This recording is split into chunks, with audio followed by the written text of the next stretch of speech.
रहीम। आज का हम लोगों का टॉपिक है काइनेमेटिक्स ऑफ रिजिड बॉडीज। तो फर्स्ट ऑफ ऑल आपको पता होना चाहिए कि रिजिड बॉडीज क्या होती हैं। देन हम उनकी काइनेमेटिक्स को देखेंगे, काइनेमेटिक्स क्या चीज़ है। तो रिजिड बॉडी के बारे में कहता है, rigid body has size that is not negligible and does not deform. कहते हैं कि एक ऐसी बॉडी जिसका साइज इतना हो कि आप उसको निगलेक्ट ना कर सकें। मतलब आप छोटी बॉडी जो होती है उनका साइज बहुत कम होता है, उसको हम निगलेक्ट कर देते हैं। लेकिन कहते हैं रिजिड बॉडीज ऐसी बॉडी होती है जिसका साइज निगलेक्टेबल नहीं होता। और उसके बाद के वो कहता है कि अगर आप उस पर फोर्स अप्लाई करते हो, जिस तरह फॉर एग्जांपल आपके पास लकड़ी की टेबल है, अगर आप उस पर अपना हाथ रखते हो और फोर्स अप्लाई करते हो तो उसके उस बॉडी के अंदर जो फॉर एग्जांपल कोई भी आप दो पॉइंट ले लें, जिस तरह इसने यहाँ पे फॉर एग्जांपल दिखाया हुआ है, ये बॉडी है नीचे ए और बी, इसने दो पॉइंट्स हाईलाइट कर दिए। कहता है अगर फॉर एग्जांपल इस पे मैं फोर्स लगाऊं इस बॉडी पे, और इसके दो पॉइंट्स जो हैं ए और बी, अगर उनका दरमियानी डिस्टेंस ना चेंज हो, वही रहे, तो उसको रिजिड बॉडी कहते हैं। अब दूसरे लफ्जों में इसका ये मतलब है कि रिजिड बॉडी ऐसी बॉडी होती है जिसकी शेप चेंज नहीं होती जब आप उस पर फोर्स लगाते हो। So types of rigid body, plane motion. Rigid body involves translation और रोटेशन। अब वो कहता है जब भी आपके पास रिजिड बॉडी प्लेन मोशन में आती है। अब प्लेन मोशन कौन सी होती है? ऐसी मोशन जो कि आपके पास टू डायमेंशनल में होती है, जिसमें आपके पास टू डायमेंशन इन्वॉल्व होती हैं। वो मोशन आपके पास दो टाइप्स की हो सकती है, या तो आपके पास ट्रांसलेशन मोशन हो सकती है या आपके पास रोटेशनल मोशन हो सकती है। अब कहते हैं ट्रांसलेशन मोशन कौन सी होती है? No rotation of any line in the body. Body के अंदर कोई भी लाइन जो है ऐसी नहीं होगी जो कि रोटेट कर रही होगी, बल्कि पूरी की पूरी बॉडी एक स्ट्रेट लाइन में मूव कर रही होगी। तो ऐसी मोशन को हम लोग क्या कहते हैं? ट्रांसलेशन कहते हैं। फिर वो कहते हैं all points in body have same velocity and acceleration. के बॉडी के अंदर जो पार्टिकल होती हैं, सारे के सारे पार्टिकल्स का सेम एक्सेलरेशन होगा और सेम उसकी वेलोसिटी होगी। No relative motion between the any two particle. अब वो ये पॉइंट बड़ा इंपॉर्टेंट उसने कहा है कि रिलेटिव मोशन दो पॉइंट्स की आपस में नहीं होगी। अब रिलेटिव मोशन से मुराद ये है, जिस तरह ये इसने दो पॉइंट्स दिखाए हैं आपके पास ए और बी। अब ये आप देखें कि जब ये ट्रांसफर होके, मतलब कि ये ट्रांसलेट हो गए आगे गए, तो आगे उनकी पोजीशन हो गई ए प्राइम और बी प्राइम। लेकिन आप ये देखें कि इन दोनों का दरमियानी डिस्टेंस सेम रहा। अब रिलेटिव मोशन से मुराद ये है कि इन दो पार्टिकल्स के दरमियान जो डिस्टेंस है ना, वो वेरी ना करे। जब वो वेरी करेगा तो फिर इनके दरमियान रिलेटिव मोशन हो जाएगी, तो वो मोशन नहीं होनी चाहिए। इसको हम कहते हैं रेक्टिलिनियर मोशन या ट्रांसलेशन मोशन। अब ट्रांसलेशन को इसने एक्सप्लेन किए आपको दो एग्जांपल से, दो तीन से। पहले ये कहता है कि ये स्ट्रेट ट्रांसलेशन है। अब स्ट्रेट ट्रांसलेशन से क्या मुराद है? ये आपके पास पाथ ऑफ रेक्टिलिनियर मोशन इसने दिखाया है। अब वो कहता है कि जो आपके पास ट्रांसलेशन होती है वो दो तरह की होती है। या तो रेक्टिलिनियर होगी, रेक्टिलिनियर से मुराद है स्ट्रेट लाइन में ट्रांसलेशन।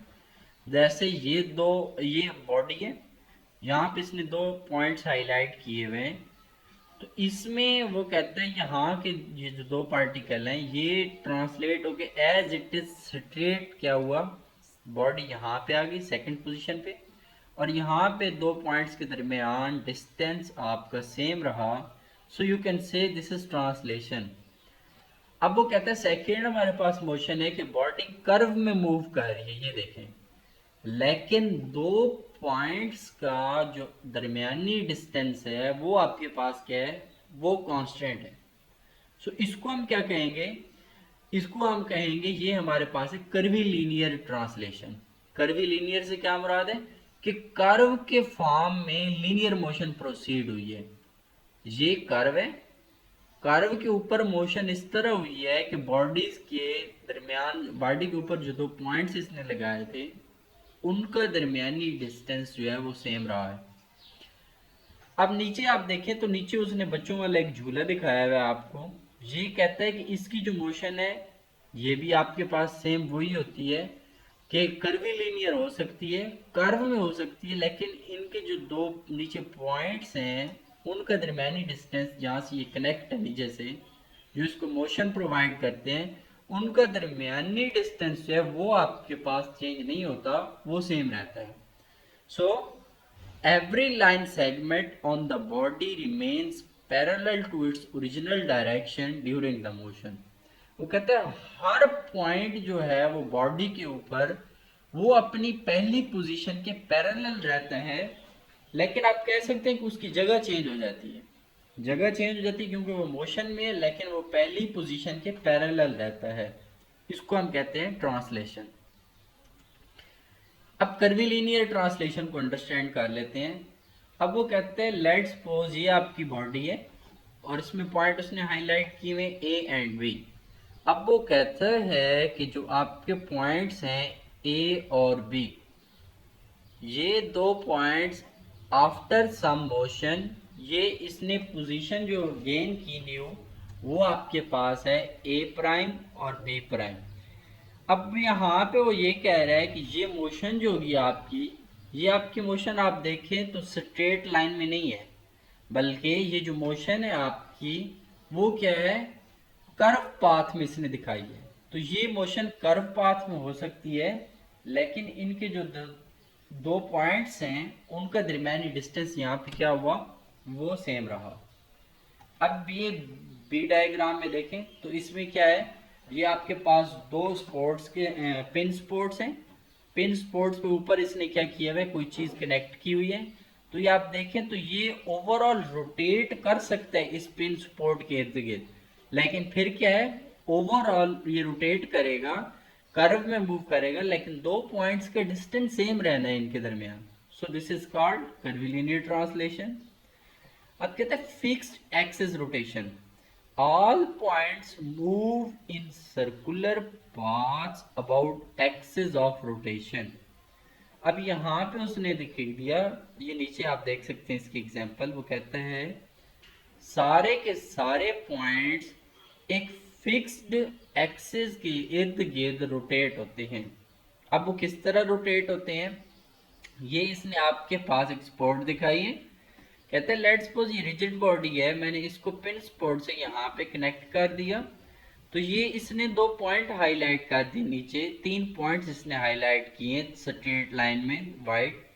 तो ये आप देखें कि बॉडी जो है वो रोटेट होके नेक्स्ट पोजीशन पे चली गई है, लेकिन ये जो दो पॉइंट्स हैं नेक्स्ट, एक तो स्पॉट हो गई पिन स्पॉट, लेकिन ये जो नीचे दो पॉइंट्स हैं इनकी जो दरमियानी डिस्टेंस है और इनकी जो पोजीशन है वो सेम रही है, ओवरऑल बॉडी की पोजीशन चेंज हो गई है।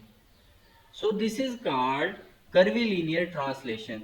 मतलब बॉडी ट्रांसलेट, बॉडी की जो दो पॉइंट्स हैं उनका दरमियानी डिस्टेंस सेम रहा, लेकिन बॉडी क्या हुई, कर्व में मूव कर गई। सो this is called curvilinear translation. Rotation about fix axis. All particles of the body move along circular paths except those which lie on the axis of rotation।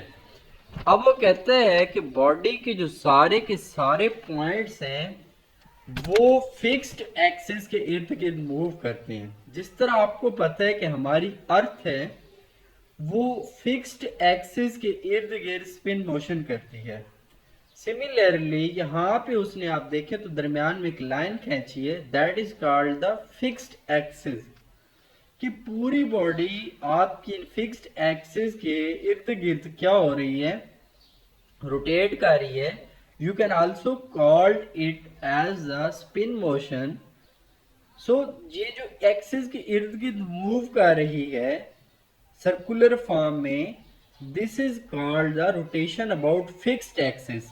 क्यों? क्योंकि body के जो अपनी पोजीशन है वो एक जगह पे फिक्स रही, लेकिन क्या हुआ, बॉडी रोटेट कर रही है continuously. This is called rotation about fixed axis.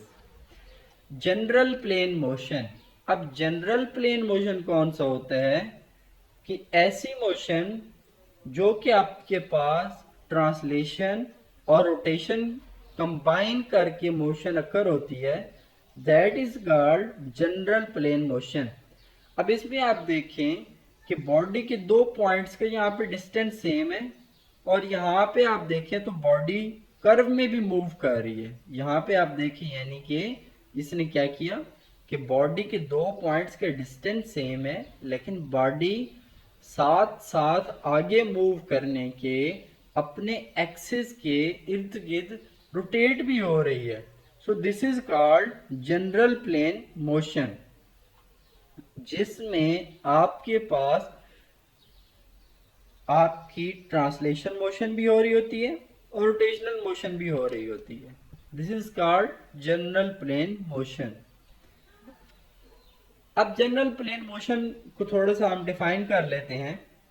Both translation and rotation occur, इसमें दोनों ट्रांसलेशन भी हो रही होती है एट द सेम टाइम, और आपकी रोटेशन भी हो रही होती है।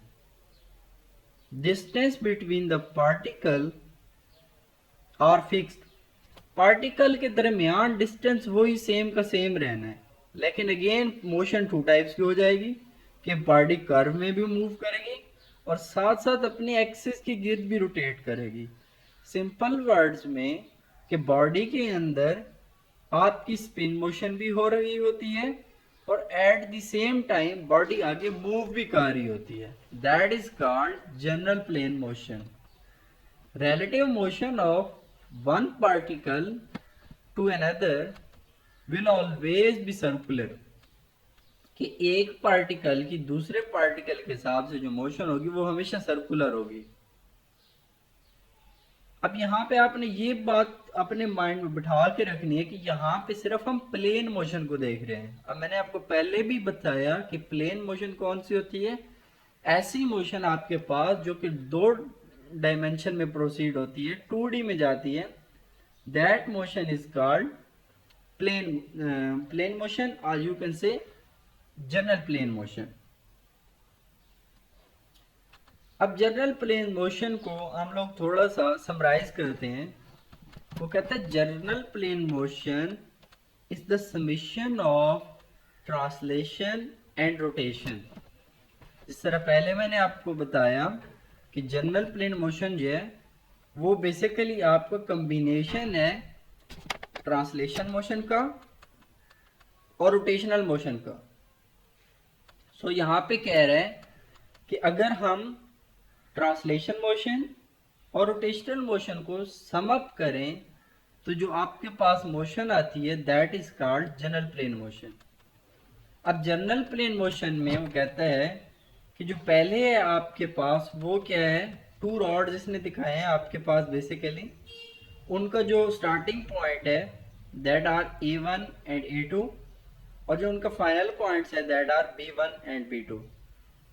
अब ये इक्वल है, किसकी इक्वल है, पहले दो को मैं स्ट्रेट रख लूं और फिर वो कहते हैं अगर मैं दोनों को सिर्फ एक कॉमन पॉइंट पे कंबाइन करके रोटेट करूं, इन दोनों को जब आप ऐड करवाओगे तो ये आपके पास रिजल्ट क्या आएगी, वो जनरल प्लेन मोशन आएगी। मतलब जब आपका ट्रांसलेट होगा पॉइंट ए से A1 से A2 में गया, ये ट्रांसलेट हुआ, मतलब पोजीशन उसकी सेम रही, लेकिन वो क्या हुआ, ओवरऑल उसकी पूरी की पूरी बॉडी एक स्पेसिफिक पॉइंट पे ट्रांसलेट कर गई, सीधी लाइन में मूव कर गई। प्लस इसी ए की पोजीशन नीचे इसने सेम कर दिया, पिवट पॉइंट सेम है, लेकिन इसने इसको रोटेट करवाया B1 पॉइंट से B2 पर, तो ये क्या हुआ, यहाँ पे रोटेट हुआ। तो रोटेशन को और ट्रांसलेशन को जब ये कंबाइन करेगा तो ये आपके पास जनरल प्लेन मोशन आपके पास ऑब्टेन होगी। सेकेंडली वही मोशन है लेकिन ये क्या कर रहा है, थोड़ा सा अपोजिट डायरेक्शन में रोटेट कर रहा है। वो कहते हैं we can break this motion down another way. वो कहते हैं हम इस मोशन को इस तरह भी रिप्रेजेंट कर सकते हैं। ये आप पे देखें आप, ये अगेन उसी तरह मोशन है। आपके दो कह सकते हैं कि आपके यहाँ पे टू रॉड्स हैं, नीचे वो टाई है A1 और A2 पॉइंट से और ऊपर टाई है वो B1 और B2 पॉइंट से। तो अगेन वो कहते हैं लेट्स सपोज अब यहाँ पे मैं टाई कर देता हूँ इनको B1 और B2 पॉइंट से, ये ऊपर, और यहाँ पे यहाँ क्या हुआ, B1 वाला ट्रांसलेट होके B2 पे आ गया, और यहाँ पे B2 क्या हुआ, यहाँ पे इसने A1 से A2 की तरफ रोटेशन दी है। तो रोटेशन प्लस मैं ट्रांसलेशन करूंगा अगेन बी को, तो आपके पास जनरल प्लेन मोशन आ जाएगी बी की। सो बेसिकली यहाँ पे ये आपको ये समझाना चाह रहा है कि जो आपके जनरल प्लेन मोशन होती है that is the summation of two motions which are translation and rotation. So next अब हम देख लेते हैं पीछे हमने जो सारी आपके जो लेक्चर्स पढ़े थे, पीछे जितने भी आज हमने अभी तक लेक्चर्स पढ़े हैं वो हमने देखे थे पार्टिकल के हिसाब से। हमने पार्टिकल की मोशन को देखा, पार्टिकल को रेस्ट में देखा, पार्टिकल की वेलोसिटीज को देखा था। अभी हम कंपेयर कर लेते हैं कि रिजिड बॉडी वर्सेस पार्टिकल क्या चीज होती है। So why are rigid body so different from the particles. अब पार्टिकल क्या चीज होती है, size negligible compare to the motion. अब वो ये कहता है कि जब आपका ऐसी बॉडी, जैसे आप कंपेयर करें, अब आपने अगर डिस्टेंस कवर करना है लाहौर से कराची तक, तो लाहौर से कराची तक का फासला बहुत ज्यादा है, लेकिन अगर आप गाड़ी को, जो आपकी गाड़ी है वो आपकी बहुत छोटी होगी उस टाइम एज कंपेयर टू आपका डिस्टेंस। डिस्टेंस आपका 1000 किलोमीटरों में होगा, और कार की जो बॉडी है वो आपके पास 5 मीटर या 4 मीटर की होगी या 6 मीटर की। तो ओवरऑल जो डिस्टेंस के कंपेयर से आपका बॉडी का साइज स्मॉल है that is called particle. All forces act through centre of gravity. अब वो कहते हैं पार्टिकल की जो प्रॉपर्टी है, चूंकि यहाँ पे सारा एक पॉइंट हम लेते हैं तो कहते हैं सारी की सारी फोर्सेस होंगी जो वो उस पॉइंट में से पास होंगी, और उस पॉइंट को हम कहेंगे सेंटर ऑफ ग्रेविटी। अब यहाँ पे आप ऊपर वाली डायग्राम में देखें तो ये इसने दिखाया है कि जो फॉरवर्ड मतलब जाने की एक्सेलरेटिंग फोर्स है एफ, जो इसका वेट है डाउनवर्ड, और एक जो नॉर्मल फोर्स लग रही है अपवर्ड, ये सारी की सारी एक ही पॉइंट पे एक्ट कर रही हैं, that is called the centre of gravity.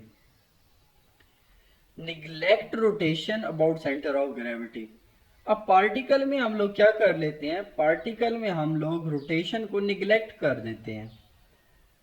अब पार्टिकल के अंदर जो आपकी रोटेशन हो रही होती है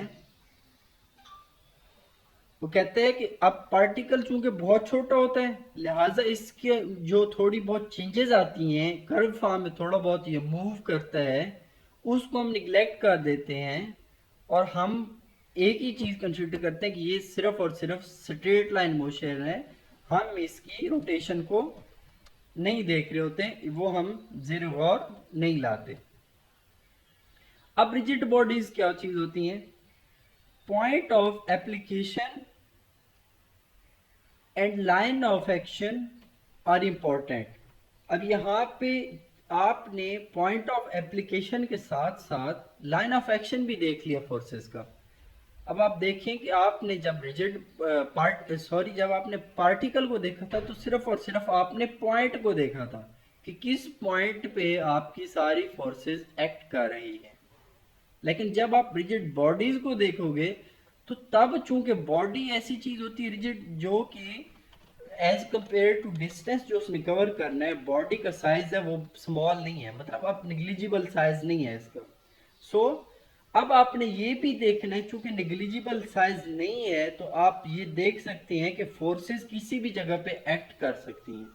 जब फोर्स किसी भी जगह पे एक्ट कर सकती है, तो आपने उस फोर्स की लोकेशन, मीन उसका लाइन ऑफ एक्शन, और उस जगह का उस point of action, point of application, ये दो चीज़ों का होना आपके लिए ज़रूरी है अगर आपने फोर्स फाइंड करनी है। सो यहाँ पे वो कहते हैं R1 फोर्स, पहले टायर पे एक फोर्स लगेगी, एक R2 फोर्स है, और एक आपके पास वेट है, ये डाउनवर्ड एक्ट करेगा। एंड आपके पास फोर्थ वन क्या है, आपके पास ये फोर्स है एक्सेलेरेशन की, जो उसको आगे की तरफ मूव करवाएगी। अब इसमें एक और चीज जो इंपॉर्टेंट है वो ये कि यहाँ पे rotation and moment about the centre of gravity are important. यहाँ पे आपने मूवमेंट भी लेना है और रोटेशन भी लेना है। अब क्वेश्चन ये है कि यहाँ पे हम मूवमेंट क्यों लेंगे? चूंकि सेंटर ऑफ ग्रेविटी से आप ये देखें कि R1 जो फोर्स है और जो R2 फोर्स है और जो F फोर्स है, उसका सेंटर ऑफ ग्रेविटी से कुछ ना कुछ फासला है। और जब भी फोर्स और डिस्टेंस एक्ट करते हैं आपस में, तो वो एक रोटेशन को जनरेट देते हैं। पीछे आपने पढ़ा था कि कपल कैसे जनरेट होता है, जब फोर्स और परपेंडिकुलर डिस्टेंस एक्ट करते हैं तो वहां पे रोटेशन जनरेट होती है। तो ये आप देखें कि यहाँ पे जो आपके पास फोर्स है वो R1 है, और ये आप सेंटर ऑफ ग्रेविटी है, इसका जो है फासला वो हॉरिजेंटल में, और जो फोर्स है वो वर्टिकल में है। तो इन दोनों के दरमियान फासला होगा, जिसकी वजह से कुछ ना कुछ रोटेशन जनरेट होगी। अब कार आपकी रोटेशन तो नहीं करेगी, लेकिन कार बेसिकली अनबैलेंस होगी उस रोटेशन की वजह से। तो वो हम रोटेशन इसलिए फाइंड करते हैं, मोमेंट्स और रोटेशन इसलिए फाइंड करते हैं ताकि हम इसको कंप्लीटली बैलेंस कर सकें। तो ये था बेसिक आपका डिफरेंस रिजिड बॉडीज और पार्टिकल्स के दरमियान। अब हम देख लेते हैं कि रिजिड बॉडी की मोशन हमारे पास किस तरह होती है। Types of rigid body planar motion. चूंकि हम लोग प्लेन के अंदर मोशन को डिस्कस कर रहे हैं, तो एक तो हमारे पास होगी ट्रांसलेशन, एक होगी हमारे पास रोटेशन जो कि फिक्स्ड एक्सिस के इर्द गिर्द होगी, और थर्डली आपके पास होगी general plane motion. General plane motion में भी आपने देखा कि आपके पास लीनियर और रोटेशनल दोनों मोशंस आ जाती हैं। अब एग्जांपल हम देख लेते हैं प्रैक्टिकली जरा। अब ये आपके पास क्या है, यह आपके पास क्रैंकशाफ्ट है, ये आपके पास पिस्टन है। ये इसने मोशन आपको दिखाई है कि पिस्टन की लीनियर मोशन होती है, रेक्टिलिनियर मोशन। इसकी जर्नल प्लेन मोशन है। ये जो कनेक्टिंग रॉड है, कनेक्टिंग रॉड क्या करेगा, कनेक्टिंग रॉड आपका ट्रांसलेट भी होता है और रोटेट भी होता है। सो दिस इसकी जो मोशन होगी आपकी, वो आपके पास जनरल प्लेन मोशन होगी। ये जो है आपके पास, ये आपके पास है क्रैंकशाफ्ट। क्रैंकशाफ्ट के आपके पास रोटेशनल मोशन होती है, रोटेट कर रही होती है। और ये फिर आपके पास कर्विलीनियर मोशन है, आगे स्ट्रेट जा रहा है रॉड, और फिर ये आपके पास ये जो यहाँ पे आपकी लगी हुई है, जिस चीज को आपने मोशन देनी है, वो आपके पास क्या होगी, रोटेट करेगी। सो एंड वाली मोशन भी आपका रोटेशन अबाउट फिक्स एक्सिस है, दरमियान वाली मोशन भी आपके पास रोटेशन अबाउट फिक्स एक्सिस है, ऊपर जो रॉड है उसकी मोशन कर्विलीनियर है, और फिर जो आपका पिस्टन आता है वो उसकी मोशन आपके पास रेक्टिलिनियर है। सो ये एक जनरल मोशन थी जिसमें उसने एग्जांपल दिया आपको, एक ऐसी चीज जिसके अंदर आपकी ट्रांसलेशन यानी कि ट्रांसलेशन मोशन भी होती है, यानी कर्विलीनियर मोशन। आपके पास कर्व के अंदर भी मोशन आ रही होती है, सॉरी कर्विलीनियर इज सेपरेट, कर्विलीनियर मोशन भी आपके पास आ रही होती है, ट्रांसलेशन मोशन भी आ रही होती है। और फिर आपके पास इन दोनों को मिला के एक ऐसी चीज भी होती है जो कि एट द सेम टाइम आपके पास दोनों मोशंस दे रही होती है। That is here is saying कि वो आपके पास यहाँ पे क्या है, वो आपके पास कनेक्टिंग रॉड है, जो कि जनरल प्लेन मोशन उसने रिप्रेजेंट की है कि कि आपके पास जो कनेक्टिंग रॉड है इसकी मोशन जो होती है वो जनरल प्लेन मोशन होती है। सो ट्रांसलेशन को हम थोड़ा सा देख लेते हैं कि ये क्या होती है। ट्रांसलेशन वो कहते हैं, लेट्स सपोज आपके पास बॉडी थी, वो आपके पास यहाँ पे उसने पहले दिखाए हैं एक्सिस, फिक्स्ड एक्सिस थे, एक्स एक्सिस और वाई एक्सिस। उसका ओरिजिन क्या था, ओ था। अब ये पूरी की पूरी बॉडी यहाँ से ट्रांसलेट हुई है और ये आपके पास नए एक्सिस बन गए हैं, that is called the X prime and this is called the Y prime. अब वो कहते हैं पहले आपके पास जो पॉइंट थे वो थे ए और बी। अब पहले ओरिजिन से अगर आप पॉइंट ए का डिस्टेंस देखो तो that is R A. R A basically क्या है, पोजीशन वेक्टर है ए पॉइंट का। आर बी क्या है, आर बी आपके पास पोजीशन वेक्टर है बी पॉइंट का। अब इनके दरमियान जो डिस्टेंस है that is R B A. अब आर बी ए आपके पास न्यू एक्सिस में ए और बी के दरमियान डिस्टेंस है और ओल्ड एक्सिस में भी यही डिस्टेंस है दरमियान में, ए और बी के दरमियान। तो ये आर बी ए है position vector of B from A, position vector of B from A, that is R B A. अब वो कहते हैं आर बी क्या है आपके पास, ये आप देखिए तो आर बी क्या है, वेक्टर एडिशन से अगर आर बी यहाँ पे रिजल्टेंट है तो ये देखिए तो दो वेक्टर का सम है। पहले आपके पास आर ए वेक्टर है, फिर आपके पास आर बी ए वेक्टर है।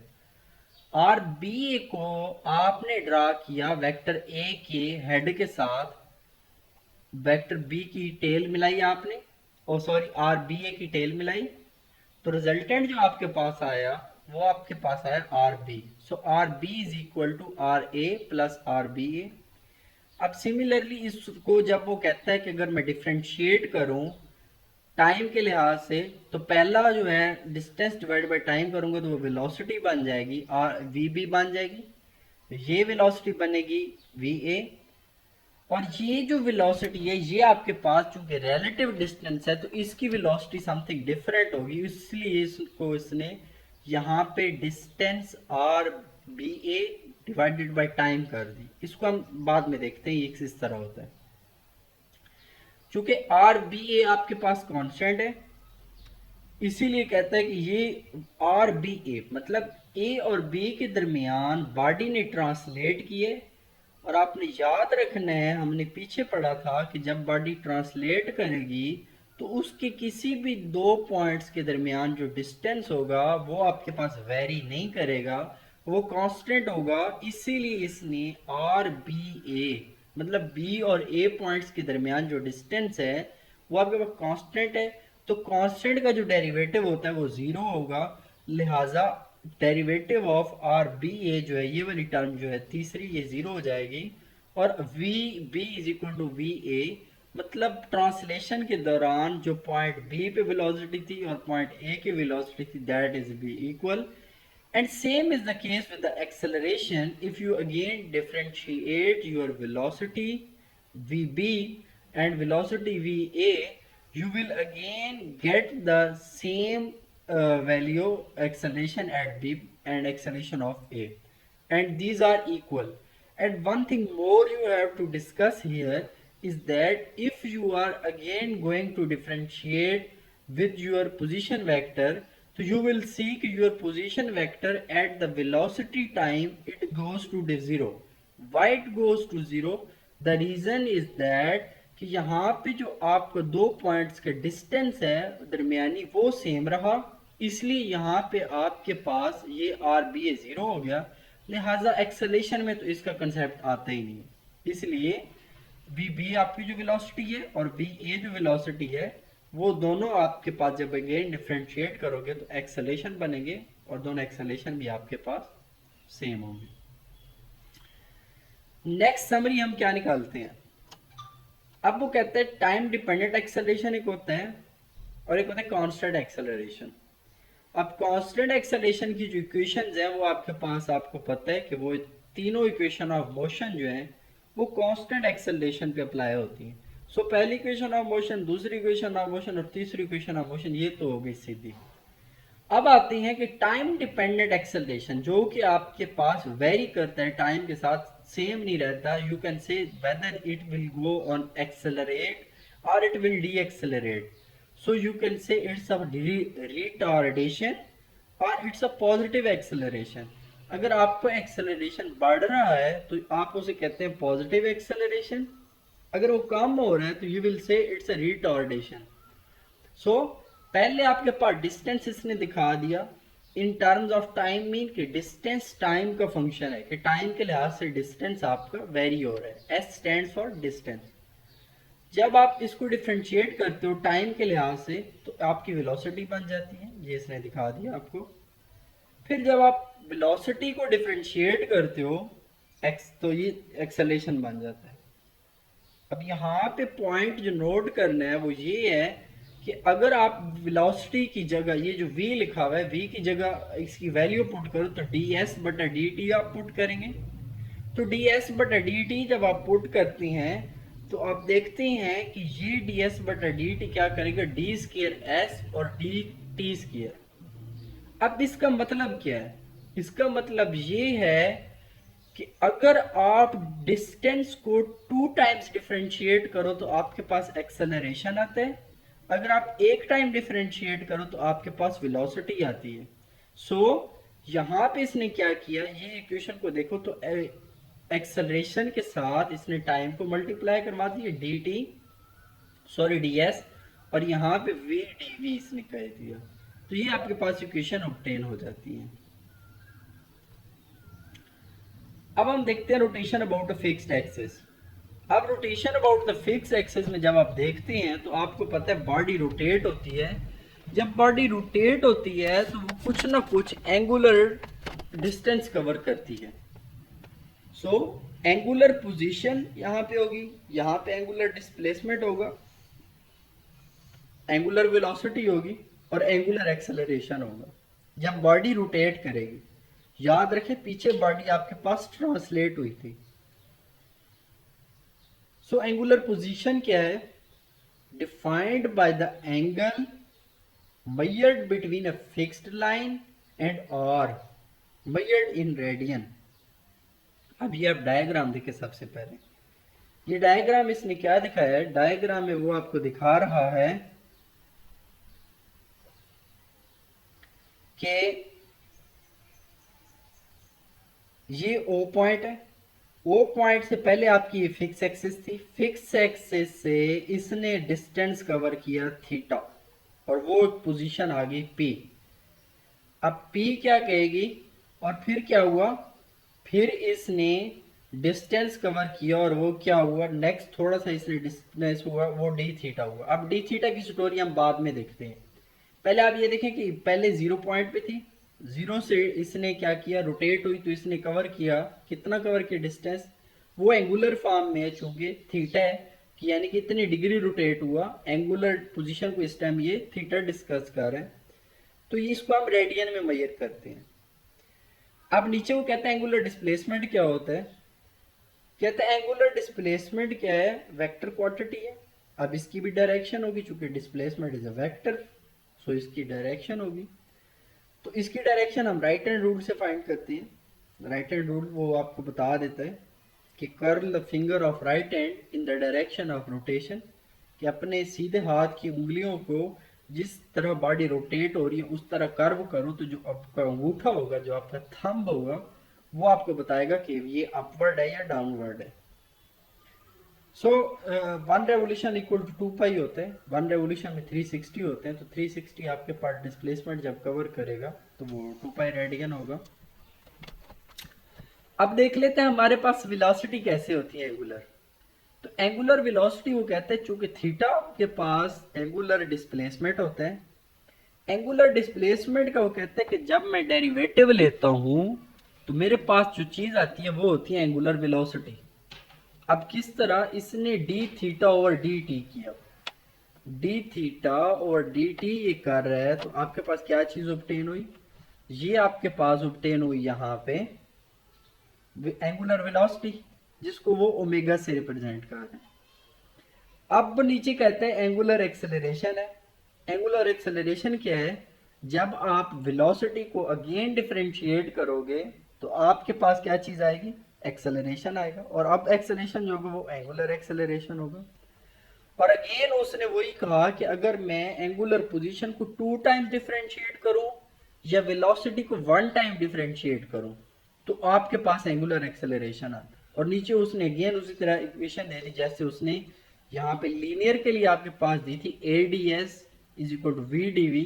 यहाँ पे वही उसने इक्वेशन दे दी, ए डी थीटा एस, यहाँ पे वो क्या कह रहे हैं, अल्फा है, D theta is equal to omega D omega. यहाँ पे वो कहते हैं आपके पास कांस्टेंट एंगुलर एक्सेलरेशन के लिए जो आपके पास इक्वेशन ऑफ मोशंस बनेगी तो वो ये होगी। अब चूंकि एंगुलर फॉर्म में है तो वेलोसिटी रिप्लेस हो जाएगी ओमेगा से और आपका एक्सेलरेशन रिप्लेस हो जाएगा अल्फा से। सो और आपका जो डिस्टेंस होगा वो रिप्लेस होगा थीटा से। So V F is equal to V I plus A T होता है, तो वी एफ की जगह इसने omega is equal to omega not, मतलब initial omega initial velocity plus alpha T. Alpha C से क्या मुराद है यहाँ पे कि आपके पास जो एक्सेलरेशन है वो आपके पास कांस्टेंट है, ये आपने ये नहीं देखना कि एक्सेलरेशन आपको क्या है, वेरी कर रहा है। सिमिलरली इसने आपको सेकंड इक्वेशन ऑफ मोशन भी बता दिया, आप देख सकते हैं रिप्लेस करके, और आपको थर्ड इक्वेशन ऑफ मोशन भी बता दिया। अब कंपैरिजन ये कर रहा है आपके पास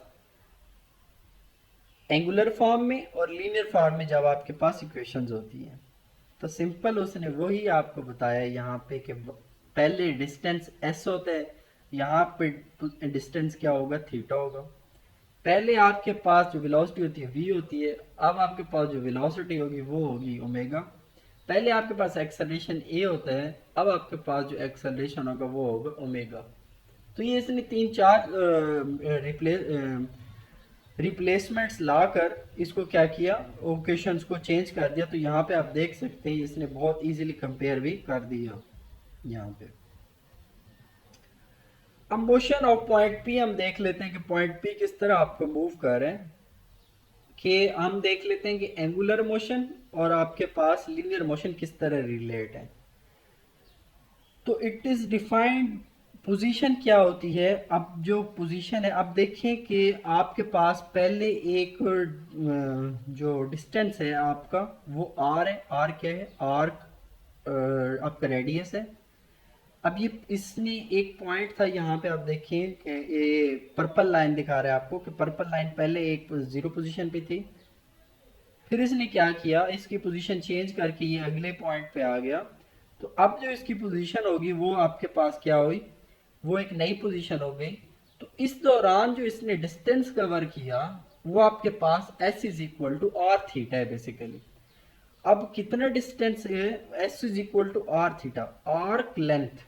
अब आर्क लेंथ क्या चीज है, आप समझते हैं इस चीज को। अब आप यहाँ पे देखें कि ये जो है यानी कि जब आपका रेडियस जितना डिस्टेंस मूव करेगा सर्कुलर पाथ पे तो उस टाइम ये जीरो पोजीशन से फाइनल पोजीशन जो इसकी पर्पल लाइन दूसरी है उस दौरान ये नीचे इसने थीटा दिखाया हुआ है कि ये कितना इसने लीनियर डिस्टेंस कवर किया। एंगुलर तो हमें पता चल गया कि इसने डिस्टेंस जो कवर किया वो आपके पास थीटा है। अब इसने लीनियर कितना डिस्टेंस कवर किया, तो वो कहते हैं अगर मैं एंगुलर डिस्प्लेसमेंट को यानी कि थीटा को मल्टीप्लाई करवा दूं रेडियस से आर से, तो जो इसका डिस्प्लेसमेंट आएगा वो इसके लीनियर डिस्प्लेसमेंट होगा। तो इसकी लीनियर इसने कितना डिस्टेंस कवर किया, S is equal to R theta. R क्या है आपके पास, रेडियस है, और थीटा क्या है आपके पास, एंगुलर पोजीशन है। कि अगर आप एंगुलर पोजीशन को मल्टीप्लाई करवा दो रेडियस है तो वो आपके पास जो आएगा वो आपके पास लीनियर डिस्प्लेसमेंट आएगा। सिमिलरली अगर आप एंगुलर वेलोसिटी को, अब उसने एक डिडक्शन ले ली, क्या डिडक्शन ली उसने कि अगर आप किसी भी एंगुलर चीज को रेडियस से मल्टीप्लाई करा तो आपके पास लीनियर रिलेशन ऑब्टेन होता है। एंगुलर और लीनियर के दरमियान जो रिलेट करने वाली चीज है आपके पास वो आपके पास है रेडियस आर। सो नीचे वो क्या कर रहा है, नीचे उसने रेडियस से वेलोसिटी को मल्टीप्लाई करवा दिया एंगुलर वेलोसिटी ओमेगा को, तो आपके पास क्या ऑब्टेन हुआ, लीनियर वेलोसिटी ऑब्टेन हो गई। तो यहाँ पे इसने वही आपके पास डिफरेंशिएट के सिंपल डी एस बटा डी टी की है। अब एस की जगह वो आर थीटा पुट कर देते हैं यहाँ पे। अब वो कहते हैं कि आर अगर मैं एज इट इज रहने दूं और डी थीटा बटा डी टी करूं, तो डी थीटा बटा डी टी आपके पास एंगुलर वेलोसिटी होती है ओमेगा। तो वो उसने आर एज इट इज रहने दिया और ये क्या कर दिया, आर ओमेगा कर दिया। अब क्वेश्चन ये है कि आर को उसने क्यों नहीं डिफरेंशिएट किया यहाँ पे। आर को भी तो डिफरेंशिएट करना चाहिए ना, जैसे थीटा को कर रहे हैं।